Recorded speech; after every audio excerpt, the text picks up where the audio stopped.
8 पुलिसकर्मियों की हत्या के मास्टरमाइंड विकास दुबे का एनकाउंटर कर दिया गया है। एनकाउंटर में गंभीर रूप से घायल हुए विकास दुबे के सीने पर गोली लगने से उसकी मौत हो गई।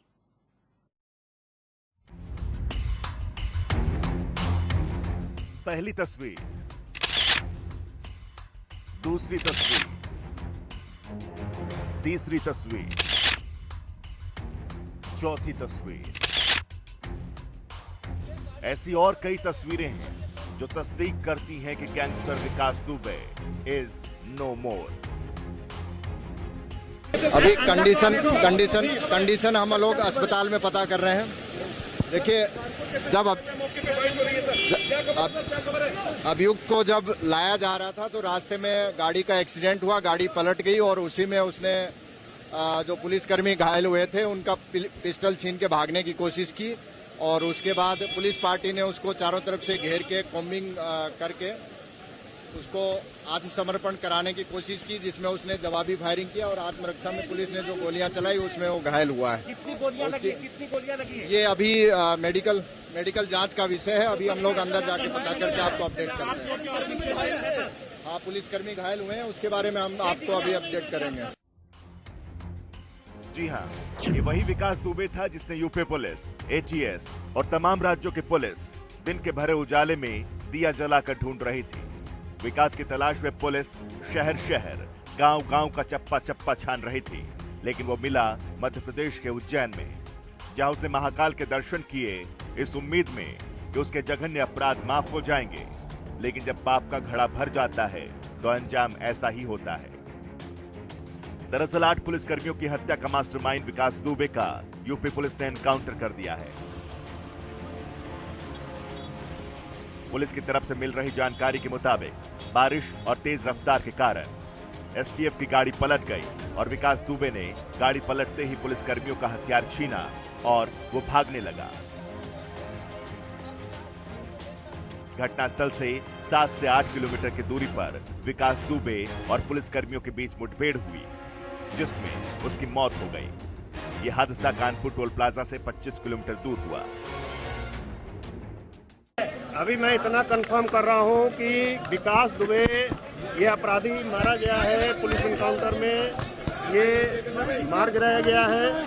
पूरी डिटेल्स इसकी अलग से बताई जाएंगी। क्या इसमें भी हथियार छीनने की कोशिश की थी सर? क्या जी, मारा गया विकास दुबे। अपराध का एक सियाह अध्याय खत्म हो गया। 8 पुलिसकर्मियों की शहादत को न्याय मिला, लेकिन इस एनकाउंटर ने और इस एनकाउंटर पर कई सवाल खड़े हो गए हैं। ब्यूरो रिपोर्ट, जनता टीवी।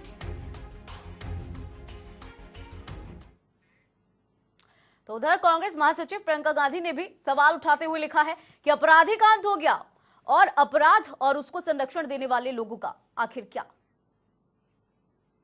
तो ये ट्वीट है जो प्रियंका गांधी वाड्रा ने अपने ट्विटर हैंडल से किया है। उन्होंने लिखा है कि अपराधी का अंत हो गया, अपराध और उसको संरक्षण देने वाले लोगों का क्या। तो लगातार एक के बाद एक सवाल खड़े हो रहे हैं।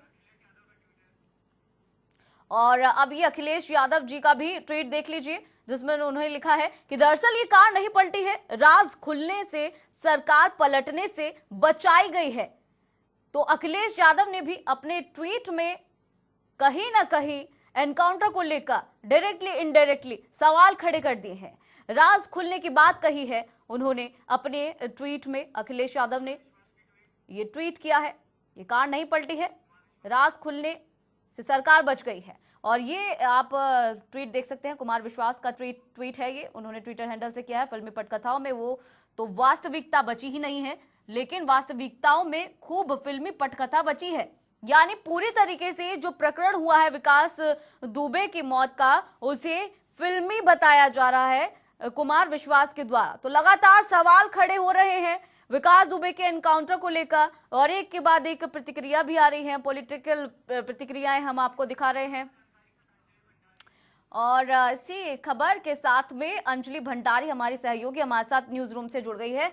अंजलि, लगातार वही बात है कि ट्वीट निकलकर सामने आ रहे हैं और ये जो एनकाउंटर हुआ है उस पर सवाल खड़े किए जा रहे हैं। कुमार विश्वास ने भी ट्वीट किया है और इस पूरे प्रकरण को एक फिल्मी स्टाइल बताया है अपने ट्वीट के जरिए। देखिए, जैसे कि लगातार हम इस बात का जिक्र भी कर रहे हैं दीपशिका की, इसको लेकर लगातार अब तो सवाल विपक्ष द्वारा उठाए ही जाएंगे। हालांकि अभी कुछ देर पहले जो है मध्य प्रदेश के गृह मंत्री हैं, उनका बयान इस बीच मीडिया से बातचीत करते हुए सामने आया है। उन्होंने कहा है कि बकायदा बॉर्डर तक जो है यूपी एसटीएफ को जो हिस्ट्री शीटर विकास दुबे है वहां पर छोड़ के आई है मध्य प्रदेश पुलिस पूरी तरीके से, जैसा हम सुबह से ही इस बारे में जिक्र भी कर रहे हैं।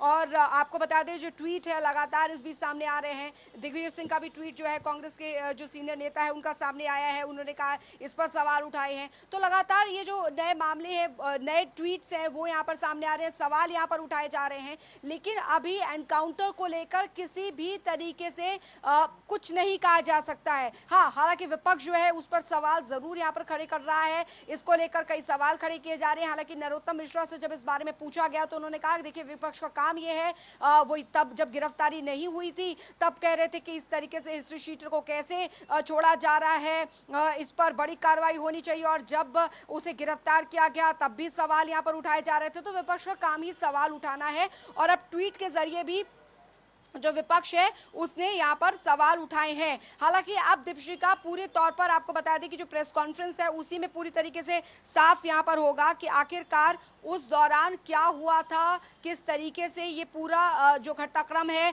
वो हुआ है, गाड़ी कैसे पलटी और विकास दुबे वहां से कितनी दूर भागा। क्योंकि बताया जा रहा है कि कानपुर टोल प्लाजा से कुछ ही दूरी पर बताया जा रहा है ये गाड़ी जो थी वो अचानक से यहाँ पर फिसलती है और उस दौरान वो वहां से भागने की जो कोशिश है वो यहाँ पर करता है। अब इस तरीके से पुलिस जो है वो अभी जांच पड़ताल कर रही है। हालांकि जो शहीद जो पुलिसकर्मी हुए थे उनके परिवार वालों का भी बयान जो प्रतिक्रिया है वो सामने आ रही है और उनका यही कहना है कि हमें आज सुकून मिला है कि उनके बेटे की जो शहादत है वो यहाँ पर जाया नहीं गई है। तो दीपशिका अभी पूरी तौर पर जो बयान है देखिए जैसे जैसे दिन बढ़ेगा वैसे वैसे बयान जो है वो यहाँ पर सामने आएंगे और उसके बाद ही पता चल पाएगा कि आखिरकार कैसे हुआ, क्या हुआ था उस दौरान। अंजलि, इस मुठभेड़ में हमारे 4 पुलिसकर्मी भी घायल हुए हैं जिनका इलाज अभी जारी है। उनको लेकर क्या कुछ अपडेट्स हैं आपके पास?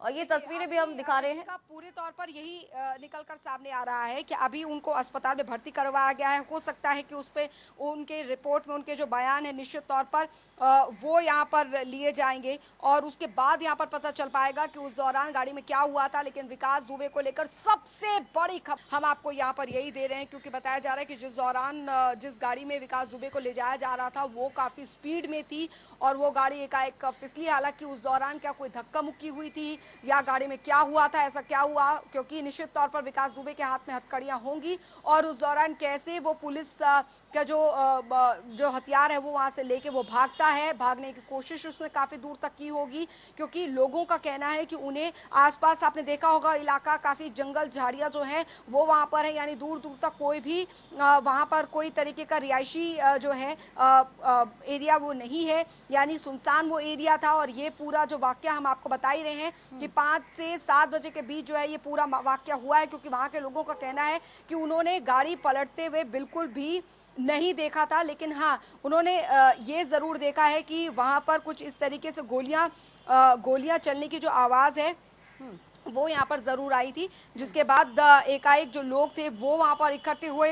हालांकि तब तक क्योंकि वहाँ पर ज़्यादा पुलिस ने सिर्फ बैरिकेडिंग करी हुई थी तो वहाँ पर पुलिस के ज़्यादा लोग मौजूद नहीं थे, यानी कि तब तक उन घायल पुलिस वालों को भी और जो विकास दुबे जिसका एनकाउंटर हुआ हिस्ट्री शीटर विकास दुबे उसको भी वहाँ से ले जाया जा चुका था। अंजलि, लगातार सवाल ये भी खड़े हो रहे हैं और अभी रणदीप सुरजेवाला ने भी सवाल खड़ा किया है कि जो कॉल डिटेल्स है वो अभी तक सामने निकल कर क्यों नहीं आई है, क्यों अभी तक उसका मोबाइल फोन है उससे जानकारियां नहीं निकाली गई हैं अभी तक।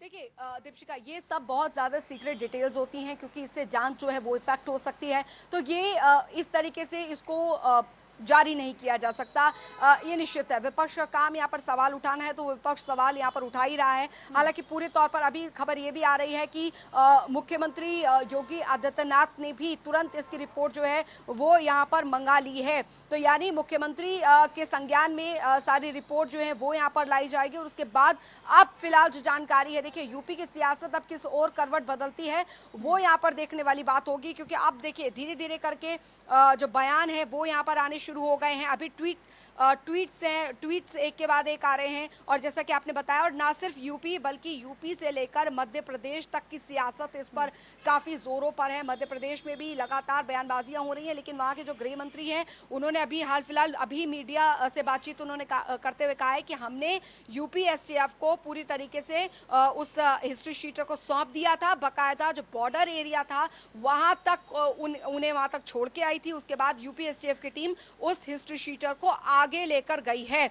अब कोई अपराधी अगर भागने की कोशिश करता है तो उस पर और जब पुलिस पर वो गोली चलाता है तो निश्चित तौर पर पुलिस की भी जवाबी फायरिंग वहां पर जरूर होगी। और एक ऐसा हिस्ट्री शीटर जिसने की 8 पुलिस कर्मियों की निर्मम तरीके से हत्या की थी, ऐसा हिस्ट्री शीटर जो है गिरफ्तारी होने से लेकर उसके एनकाउंटर तक के पूरे घटनाक्रम को एक एक करके यहाँ पर देखना और समझना होगा। क्योंकि आपको एक बात और बता दूं, जब विकास दुबे की गिरफ्तारी हुई थी तो उसके बाद भी उससे पूछताछ हुई थी। उस दौरान भी कई खुलासे हुए थे जिसमें ये सब चीजें निकलकर सामने आई थी कि उसके साथ कौन कौन संलिप्त था। तो यानी कि उसके बाद भी अब पुलिस का जो काम है वो ये है कि एक एक करके जो है वो कड़ियों को जोड़ा जाएगा। वो पूरी रिपोर्ट यहाँ पर बनाई जाएगी, कितने लोग कितने लोगों के संपर्क में आया। और ये तो सिर्फ मीडिया तक जानकारी पहुंची है कि वो फरीदाबाद भी आया था या वो कानपुर से कैसे निकला, फिर उज्जैन कैसे पहुंचा, लेकिन इस दौरान वो बीच बीच में कहाँ कहाँ गया, उसकी क्या लोकेशन रही। शायद हो सकता है कि प्रेस कॉन्फ्रेंस में वो भी पुलिस जो है वो जानकारी यहाँ पर साझा करे, क्योंकि अभी बिल्कुल अंजलि, बहुत बहुत शुक्रिया हमारे साथ जुड़ने के लिए, तमाम जानकारी साझा करने के लिए। तो बता दें कि फिलहाल विकास दुबे की जो डेड बॉडी है उसे पोस्टमार्टम के लिए भेज दिया गया है और अब आगे की जांच का सभी को इंतजार है।